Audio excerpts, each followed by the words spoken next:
बिस्मिल्लाहिर्रहमानिर्रहीम। आज के लेक्चर में हम डायबिटीज़ यानी शुगर की तशख़ीस पर बात करेंगे। ज़ियाबितीज़ क्या है, कैसे होती है और इसकी अलामात क्या हैं। ज़ियाबितीज़ मतलब शुगर एक मेटाबॉलिक डिसऑर्डर है। इस मेटाबॉलिक डिसऑर्डर की वजह से लंबे अरसे के लिए शुगर का लेवल ब्लड में बढ़ जाता है और टाइप 2 डायबिटीज़ डेवलप हो जाती है, जिसकी मेन वजह इंसुलिन रेजिस्टेंस है।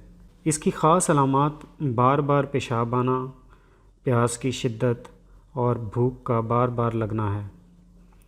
और इसी की वजह से बहुत सारी कॉमन बीमारियां जैसे दिल का दौरा पड़ना, स्ट्रोक, गुर्दों की बीमारियां, पाँव के अल्सर और आँखों की बीमारियां हो जाती हैं।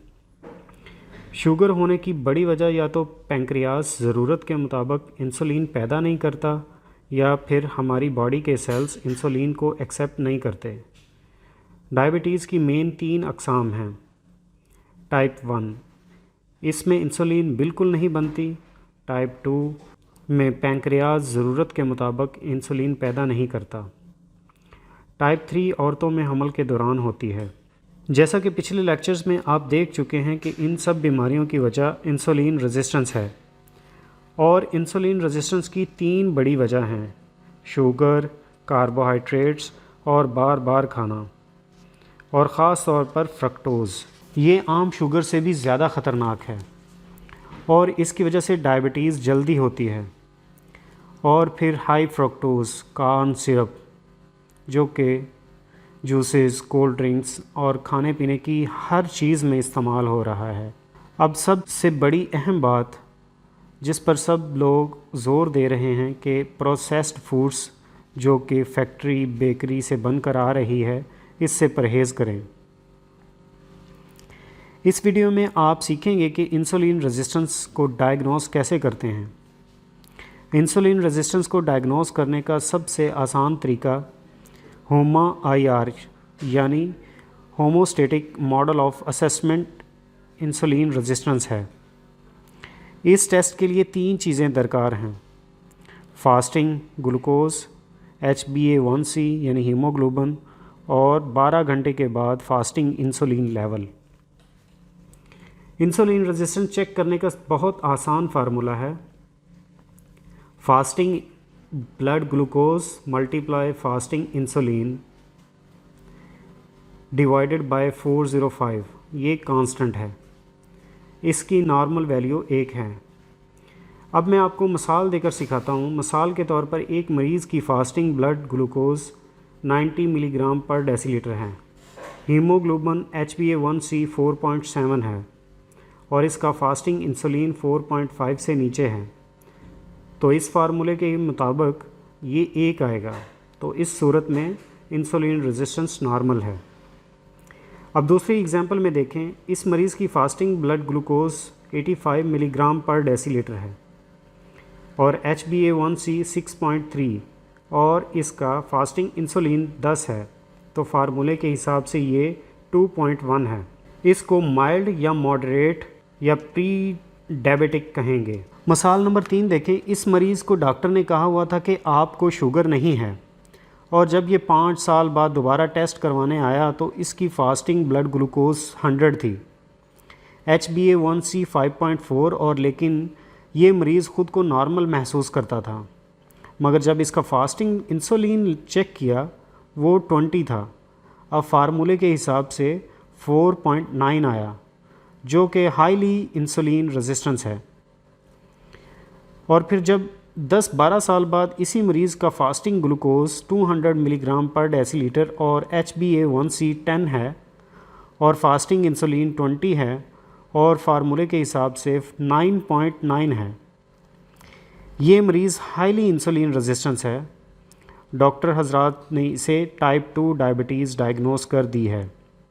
अब डॉक्टर इस मरीज़ को दवाइयाँ देंगे और इंसुलिन पर डाल देंगे। इसकी इंसुलिन पहले ही बढ़ी हुई है। जब डॉक्टर मज़ीद इंसुलिन देंगे तो इसके सारे ऑर्गन ख़राब होना शुरू हो जाएंगे और ये मरीज़ बहुत सारी बीमारियों का शिकार हो जाएगा। जिन लोगों को लगता है कि वो ये टेस्ट नहीं करवा सकते, इनके लिए आसान तरीका ये है कि आप अपने पेट की तरफ देखें। अगर आपका पेट बेल्ट से बाहर है तो आप माइल्ड इंसुलिन रेजिस्टेंस हैं, सेंटर वाला मॉडरेट और सबसे पहला हाईली इंसुलिन रेजिस्टेंस है। अब मैं आपको बताता हूँ कि हमारे जिस्म में नॉर्मल ब्लड शुगर कितनी होती है। 80 to 100 मिलीग्राम पर डेसीलीटर नॉर्मल मिकदार है जो हम लेते हैं। अगर हम इसे कैलकुलेट करें तो 5 ग्राम ग्लूकोज मतलब 10 चम्मच शुगर बनती है।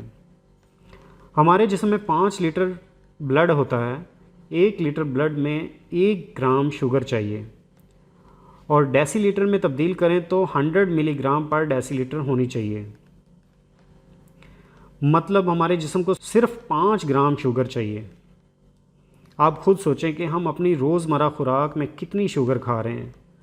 हम रोज़ाना 50 से 60 चम्मच शुगर लेते हैं और ये 70 to 80 कैलोरीज़ रोज़ाना बनता है। हमारा जिस्म इतनी ज़्यादा शुगर हैंडल ही नहीं कर सकता और ना ही ऐसा डिज़ाइन किया गया है कि ये इतनी ज़्यादा शुगर हैंडल कर सके, और इसी वजह से ब्लड शुगर बढ़ जाती है। फिर इंसुलिन पैदा होती है, इंसुलिन फ़ैट में तब्दील होकर इंसुलिन रेजिस्टेंस डेवलप करती है।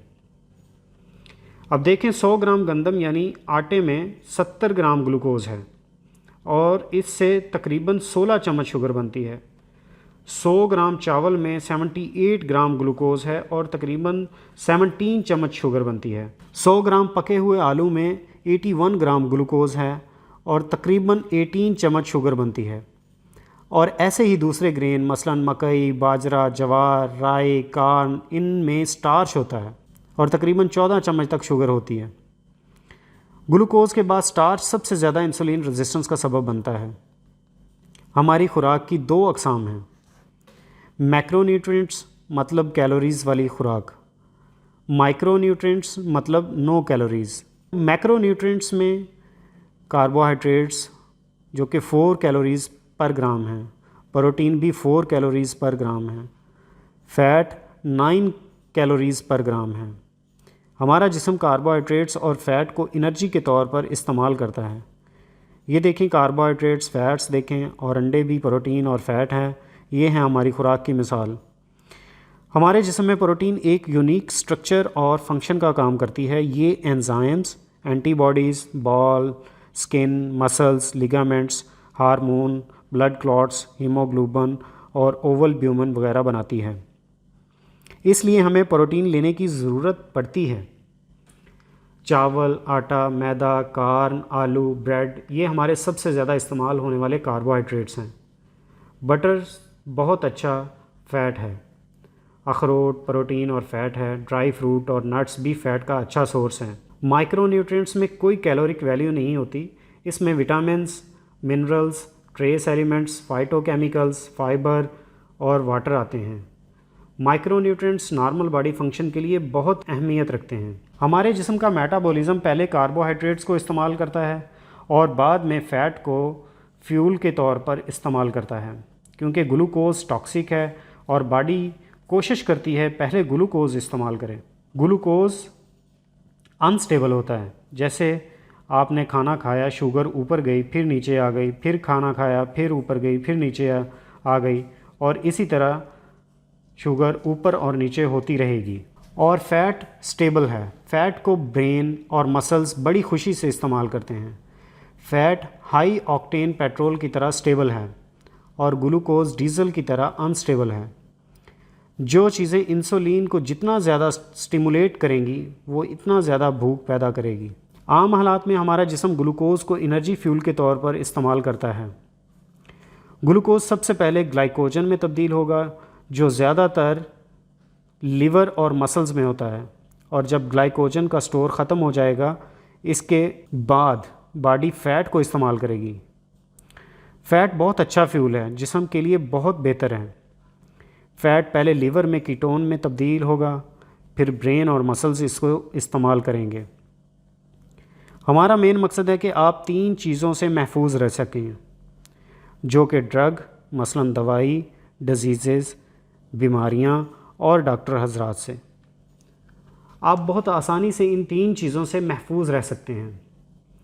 अगली वीडियो में मैं आपको इलाज और इन बीमारियों से महफूज रहने का तरीका सिखाऊंगा। अल्लाह हाफिज़।